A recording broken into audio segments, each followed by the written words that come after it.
Que Dieu bénisse tous et toutes les sœurs de l'Église de Dieu ministérielle de Jésus-Christ international et toute comme la miséricorde de l'Éternel avec chacun de nos auditeurs.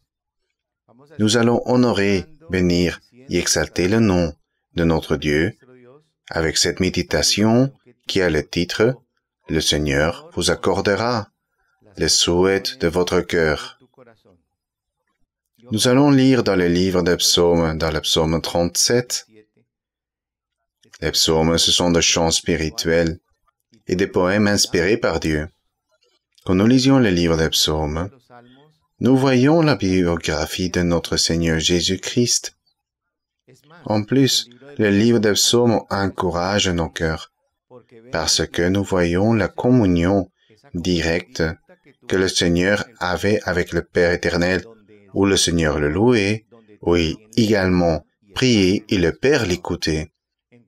Alors nous pouvons dire, tout comme le Seigneur Jésus a prié au Père, et le Père l'a répondu et a écouté sa prière, puis nous aussi, que nous prions à Dieu, il nous écoutera et nous reprendra. Si vos frères ou sœurs voulez avoir la foi et confiance en Dieu, je vous invite à lire le livre des psaumes, et là, votre foi augmentera, vous aurez beaucoup plus de vocabulaire, de nombreux mots pour louer Dieu, et vous aurez des arguments pour vous présenter devant Dieu. Par exemple, beaucoup de gens se posent la question pourquoi il y a des gens qui font le mal et prospèrent dans leur vie. Parce que souvent les gens qui font le mal vivent apparemment bien. Et alors dans le livre des psaumes, dans le verset 1 du chapitre 37, dites le Seigneur, ne t'irrite pas contre les méchants. N'envie pas ceux qui font le mal. Le Seigneur Jésus-Christ était parmi nous. Il pensait comme nous pensons, ressentait ce que nous sentons, parlait comme nous parlons. Parce que il a vécu ce que nous avons vécu. Le Seigneur Jésus-Christ était parmi nous. Il s'est comporté comme un homme. En tant qu'être humain, il a été troublé et persécuté. Il y avait beaucoup d'ennemis. Le Seigneur observait ses ennemis, ces gens qui faisaient le mal, le péché. Il vivait apparemment mieux que les gens justes, ceux qui essayaient d'obéir au Dieu.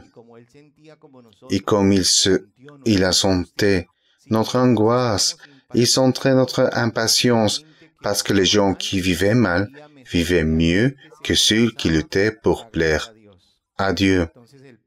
Puis l'Éternel a répondu au Seigneur, afin qu'il nous transmette à son tour cette connaissance, de ne pas être impatient, de ne pas être affligé par ceux qui font l'iniquité, ou ne soyez pas jaloux, parce qu'il y a des gens qui vivent dans leur péché, qui pêchent constamment devant Dieu et qui apparemment vivent mieux que en beaucoup des aspects dans leur vie. Nous ne pouvons pas nous sentir jaloux sur ces gens ou dire « Je cherche à Dieu et regardez ma situation et ceux qui ne cherchent même pas Dieu, regardez-les comme ils vivent. » Soudainement, nous pensons de cette façon, nous sentons la jalousie. Nous ne devons pas penser comme ça. On ne doit pas penser comme ça. On doit penser qu'on doit être agréable à Dieu. Parce que dans le verset 2, dit le psalmiste, car ils sont fauchés aussi, vite que l'herbe, ils flétrissent comme le gazon vert, et c'est bientôt peut être des jours, c'est bientôt peut être des semaines ou des années. La seule chose est que nous ne devons pas se sentir mal, ou se sentir méprisés, ou se sentir moins en raison de la prospérité de ceux qui font ou pratiquent le péché. Laissez-nous ignorer ces choses-là. Nous ne pouvons pas affecter notre vie spirituelle. Laissez-nous continuer et chercher, Seigneur. Dieu saura. Prêtons beaucoup plus d'attention à ce qu'il est marqué, ou dites, ou 3. Confie-toi en l'Éternel et pratique le bien, et l'épée pour demeure, et la fidélité pour pâture de la vérité. Nous devons croire que nous avons un grand et puissant Dieu. Nous devons avoir la confiance à ce merveilleux Dieu. Nous devons avoir la confiance à sa miséricorde. avoir la confiance en tout ce qui nous parle, avoir la confiance à sa parole. Et observez-nous une recommandation de le Seigneur Jésus-Christ qui est pour nous d'aujourd'hui. Parce que nous allons nous attarder dans cette terre qui est la vie éternelle, d'être éternellement avec le Seigneur et Dieu, nous nourrissons dans leur vérité sur cette terre promise, là, avec lui, dans l'éternité avec le Seigneur. Souvenons-nous, frères et sœurs, de la promesse de Dieu du ciel a offert au peuple d'Israël, à la terre promise, à la terre où coulait du lait et du miel. Mais ils se sont rebellés contre Dieu. Ils ont marché 40 ans avec Moïse et cette première génération est morte dans le désert. Ils n'ont pas profité de la bénédiction d'entrer dans la terre promise, mais cette terre aurait un symbolisme pour l'avenir, où c'était le prototype de la terre Canaan, de l'avenir, qui est vivre avec le Seigneur Jésus. Nous étions appelés à être des membres de l'Église du Seigneur et d'être évidemment profiter d'un évangile complet à l'œuvre du Saint-Esprit, qui est la terre de Canaan, la nouvelle terre de Dieu a offert dans l'Antiquité et qu'il ne pouvait pas apprécier. Mais le Seigneur Jésus-Christ, avec son sacrifice sur la croix, avec la prédication de la bonne nouvelle du salut, qu'il est venu, il était au milieu des hommes, parmi nous, et a changé cette méthode du salut. Et comme ça, on pouvait profiter de la nouvelle terre, où coule du lait et du miel. La Bible dit ainsi, « Faites confiance à Jéhovah, et faites le bien, et vous attarderez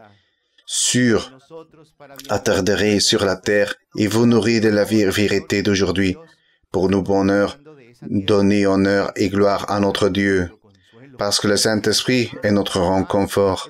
Le Saint-Esprit nous donne la paix. Le Saint-Esprit est avec nous, il nous change, il nous transforme, pour qu'un jour, nous puissions arriver à la perfection, et quand Dieu nous appelle à sa présence, nous sommes prêts à être avec notre Père céleste, vivant pleinement à la terre de Canaan, là, dans l'éternité, des louanges à notre Dieu. C'est pourquoi nous ne devrions pas être jaloux de ceux qui font l'iniquité. C'est pourquoi nous ne devons pas s'impatienter à cause des méchants. Non, de aucune manière. Nous ne pouvons pas nous lasser.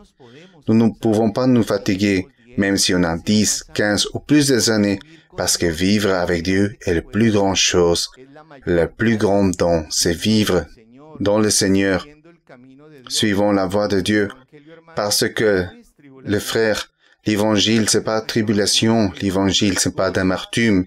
L'évangile, c'est paix, joie et liberté, gloire, alléluia, à notre Dieu, puisque nous sommes totalement pleins d'espoir, à l'écoute de ses promesses, et nous sommes confiants dans ses promesses seront accomplies. Nous jouissons également d'une doctrine pure de la parole, de vérité, de son enseignement. Nous avons été témoins en personne d'une belle et merveilleuse doctrine révélée par le Saint-Esprit, puisque nous avons acquis la connaissance de notre Dieu dans la prédication et les enseignements de notre sœur Maria-Luisa. Et tout cela, nous le trouvons dans un endroit où l'Esprit de Dieu, le Saint-Esprit, se manifeste avec sa puissance.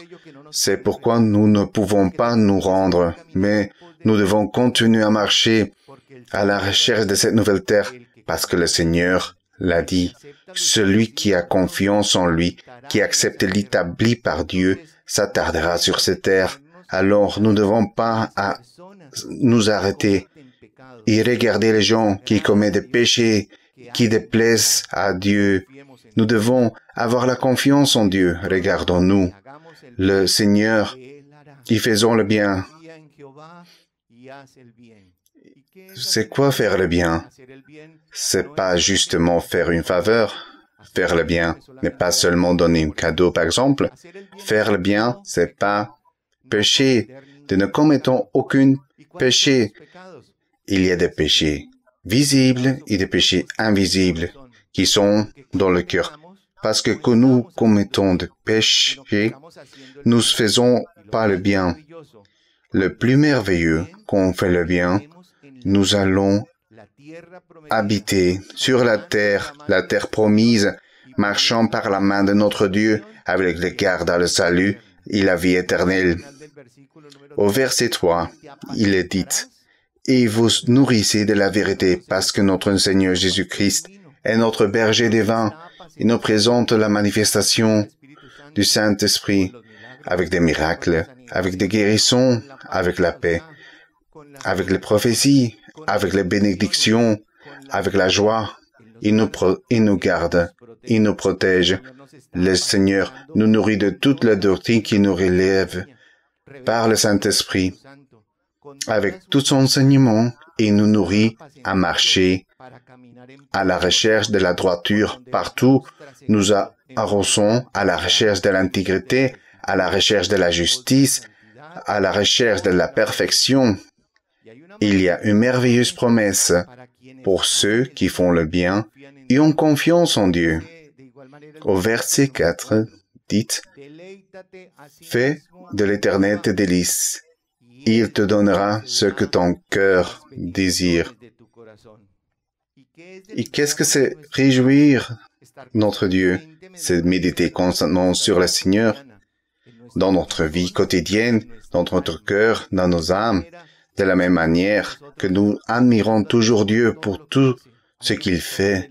Nous nous réjouissons de tout ce qui nous entoure, aussi de sa manifestation, dans tout ce qu'il nous donne, dans tout ce que nous voyons. Ça s'appelle la joie dans le Seigneur.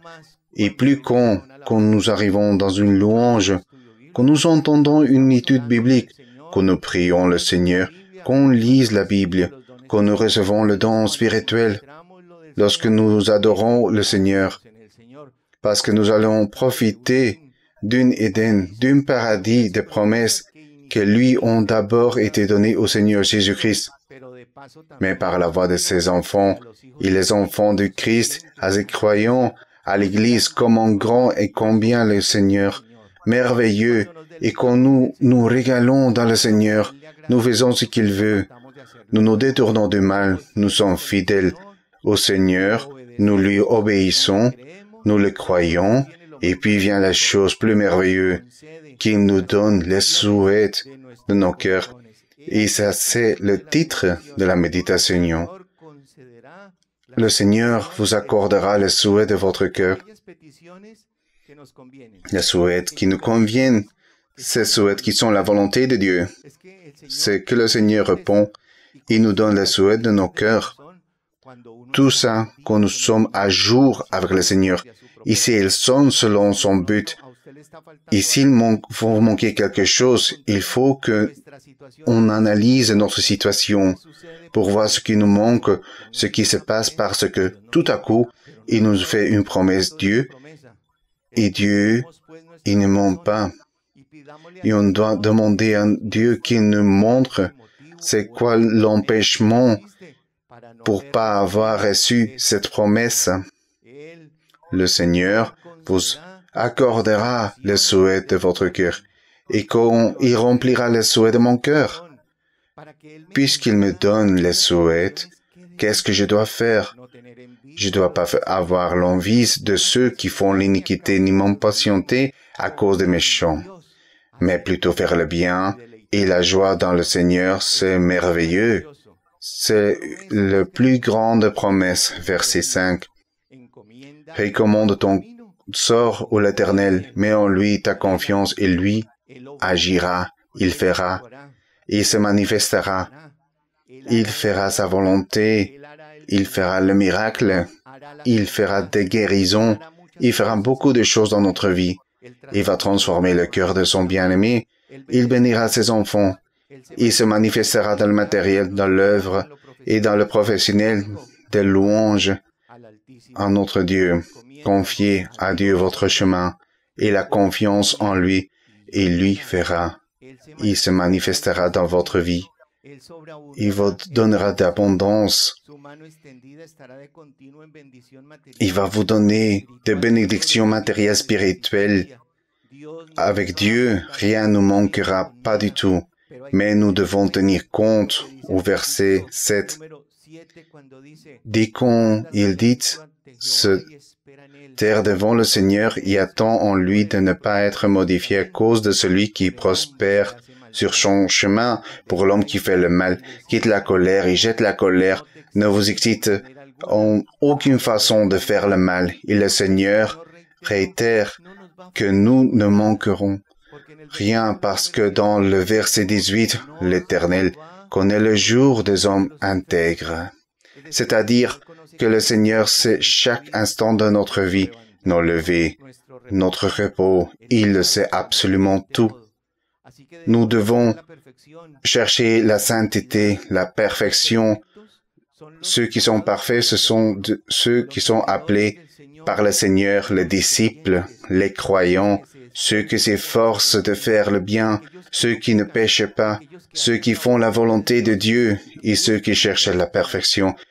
Et au verset 19, il est dit, ils ne sont pas confondus au temps de malheur, ils sont rassiés au jour de la famine, rassiés dans le spirituel, et encore plus.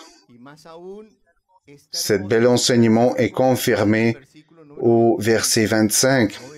J'étais jeune, j'ai vieilli, et je n'ai point vu le juste abandonné, ni sa prospérité médiant son pain, parle le Seigneur Jésus-Christ, métaphoriquement, parce qu'il est mort physiquement à ses 33 ans, mais le Seigneur était jeune. Au moment où il est sorti en Égypte avec Moïse, le Seigneur disait, j'étais dans le désert 40 ans avec eux, et puis j'ai vécu parmi eux beaucoup de siècles, dans l'essence du peuple avec Josué, avec le juge, quand les rois sont venus, quand tout était détruit à cause du péché, il avait Dieu, il avait le Seigneur Jésus-Christ, était dans l'esprit, ils n'ont jamais réalisé, ils n'ont jamais été reconnus, disait le Seigneur. C'est pourquoi j'ai réclamé, jeune, je suis allé et j'ai vieilli et pendant tout ce temps, je n'ai jamais vu un juste impuissant, mais un homme et une femme juste est le peuple qui plaise au Dieu. Qui est l'homme juste? Qui est la femme juste? Ceux qui aiment et plaisent le Seigneur, celui qui transcende à la recherche de la justice, à la personne qui a la grâce devant Dieu parce qu'il marche bien. Et celui qui marche bien avec Dieu, il écoute sa prière, il écoute sa demande, et le Seigneur va lui aider, lui tendre la main. Et ce que nous attendons de Dieu, c'est pour cela nous avons confiance dans le verset 27. Détourne-toi du mal, fais le bien et posséder à jamais ta demeure. Et sont belles et merveilleuses bénédictions ratifiées au verset 28, car l'Éternel aime la justice. Il n'abandonne pas ses fidèles. Ils sont toujours sur sa garde. Au milieu de la douleur, au milieu de la tribulation, au milieu de la maladie, dans tous les domaines de notre existence, nous serons toujours gardés. Alors, ne nous inquiétons pas des gens qui font le mal. Pour ceux qui font mal à leur manière et ont la prospérité dans le chemin, nous ne nous inquiétons pas parce que les gens qui font mal, on doit être, nous devons avoir la confiance en Dieu, faire le bien, en laisser la colère, en cherchant la justice, en cherchant la perfection, et on doit se détourner du mal et faire le bien, et le Seigneur vous accordera les souhaits de votre cœur. Nous allons prier, nous allons demander à notre Dieu, Père éternel, miséricordieux, Dieu merveilleux, Dieu miséricordieux, merci pour votre parole, merci pour votre doctrine, parce que elle renouvelle les forces et notre être dans nos cœurs pour aller à l'avant. pour votre miséricorde. Nous nous mettons devant votre présence et dans votre miséricorde. On demande pour des miracles et des merveilles, des guérisons, de la libération, et aide-nous à atteindre les demandes les plus profondes de notre être. Répandez l'œuvre du malin avec cette pandémie. Descends avec votre Saint-Esprit pour nous donner des expériences spirituelles et glorifier avec puissance. Nous vous demandons et exprimons au nom de notre Seigneur Jésus-Christ. Amen. Que le Seigneur des cieux vous bénisse et à une prochaine opportunité.